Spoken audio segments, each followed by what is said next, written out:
கோவை மாவட்டத்தில் 10 வயது சிறுமி பாலியல் வன்கொடுமை செய்து கொல்லப்பட்ட வழக்கில் குற்றம் சாட்டப்பட்டுள்ள கார்த்திக் மோகன்ராஜ் மீது குண்டர் தடுப்புச் சட்டம் பதிவு செய்து ஐஜி ரம்யா பாரதி அதிரடி நடவடிக்கை எடுத்துள்ளார். கோவை மாவட்டம் சூலூர் அருகே உள்ள பள்ளப்பாளையத்தில் 10 வயது சிறுமியை ஆசை வார்த்தை கூறி கடத்திச் சென்று தென்னை தோட்டத்தில் வைத்து பாலியல் வன்கொடுமை செய்து கொடூரமாக கொலை செய்த வழக்கில் நாகப்பட்டினத்தைச் சேர்ந்த கார்த்திக் மற்றும் அவருக்கு உடந்தையாக இருந்த பாரதிபுரத்தைச் சேர்ந்த மோகன்ராஜ் ஆகிய இருவரை சூலூர் போலீசார் 24 மணி நேரத்திற்குள் கைது செய்தனர். இதில் போலீஸ் காவலில் இருந்து தப்ப முயன்ற முக்கிய குற்றவாளி கார்த்திக் மாடியில் இருந்து குதித்ததில் கை கால் முறிந்து கோவை அரசு மருத்துவமனையில் சிகிச்சை பெற்று வருகிறார். மற்றொரு குற்றவாளி மோகன்குமார் நீதிமன்ற காவலில் கோவை மத்திய சிறையில் அடைக்கப்பட்டுள்ளார்.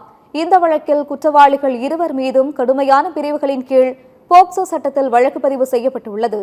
இந்நிலையில் வழக்கில் கைது செய்யப்பட்டுள்ள கார்த்திக் மற்றும் அவரது கூட்டாளி மோகன்குமார் ஆகிய இருவர் மீதும் குண்டர் தடுப்பு காவல் சட்டத்தின் கீழ் ஓராண்டு சிறையில் அடைக்க கோவை மாவட்ட ஆட்சியர் அதிரடி உத்தரவை பிறப்பித்துள்ளார். மேற்கு மண்டல காவல்துறை தலைவர் ஐஜி ரம்யா பாரதியின் அதிரடி பரிந்துரையின் பேரில் கைது செய்யப்பட்ட இருவர் மீதும் குண்டர் சட்டம் பாய்ந்துள்ளது.